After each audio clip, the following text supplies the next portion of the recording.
Watching Mob Psycho for the first time, and I'm gonna give you my main takeaway a few episodes into the show. Now, you may be wondering why I went to this scene. If you don't know why I went to this scene, it's because this nigga Mob is now angry. This art style is incredibly cold, by the way, and it may or may not have something to do with this nigga right here. Also an incredibly cold art style. This is the best depiction of him they could have possibly made. But this dude right here is also a sidekick. The difference between him and Mob is, though, is that he uses his power for evil. And not even necessarily evil. He's one of those outcasted kids. Like, he felt outcasted, and then he got power, and he utilized that power to not be outcasted anymore, but to be on top of the game. And being on top of the game made him stubborn, prideful, and an arrogant bitch. And he noticed he had no effect on Mob. But see, what really got me was Mob didn't even want to fight the nigga, you feel me? Mob said, "Get your bitch ass back before I hurt you. I don't want to fight humans. My instructor told me to never use my powers on humans." But this nigga still ain't listen. I mean, it got so bad to the point where this nigga went from this to this right here. Do you see that shit?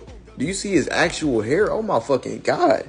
And you already just a child, bro? That mean go look at the top of his head. Ooh. No, let me chill though. For real, you can't tell me he don't look like Anime Trump Jr. And why the fuck his teeth look like that? He got King of the Hills teeth. He got Boss Burger teeth. Fuck going on? Strong ass vein popping out the side of his head. And why the fuck is the top of his scalp blue? All that disregarded though. He got so bad where it got to this point, right? And then this what this nigga did. He put Mob into a chokehold. Now the thing about this scene I respect is Mob wasn't finna fight back. The thing I don't respect is this nigga Mob tried to punch him, right? But his punches were so weak, they were just like, it just felt like soft taps. It wasn't even soft taps. It was softer than taps. And I just felt for Mob. I'm like, just shaking my head. Ain't nothing I could do, bro. But this where shit get crazy. Nigga kept choking him, bro, and knocked the nigga unconscious because of it. And in doing so, this is what he did to Mob. He made Mob's emotions rage out, bro. And I could have swore when I was watching this show that they said that this man was doing this while he was unconscious. Cold ass animation style, by the way. I mean, he should have never been messing with Mob to begin with, because then it went into this right here. That shit don't even got a number. It don't say 90%, 78, it don't say 100. That shit got 3 question marks next to it, bro. Cold ass animation style, by the way. Just the force of the blowback of the power up this nigga had. Blew this nigga out his clothes, bro. Just had to show that scene real quick, because I'm not finna be talking while that nigga, you feel me, while that nigga naked on the screen. This man back hit the wall so hard that spit flew out his mouth, bro. And if I'm not mistaken, it looked like the blue on the top of his head lightened up a little bit. This is a prime example of why you shouldn't mess with people, because you never know what they capable of.